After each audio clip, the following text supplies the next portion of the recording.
Nanti kita pocong kok nggak tahu. Ini cuma seusan teten em cuma. Tapi phone sih nang oh. Ang boy ang onso.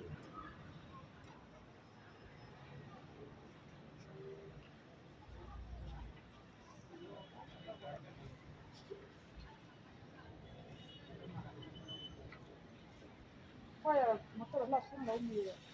Kleng to ang chaklo ko niya. Tapi mula kaya motor. Niya tro.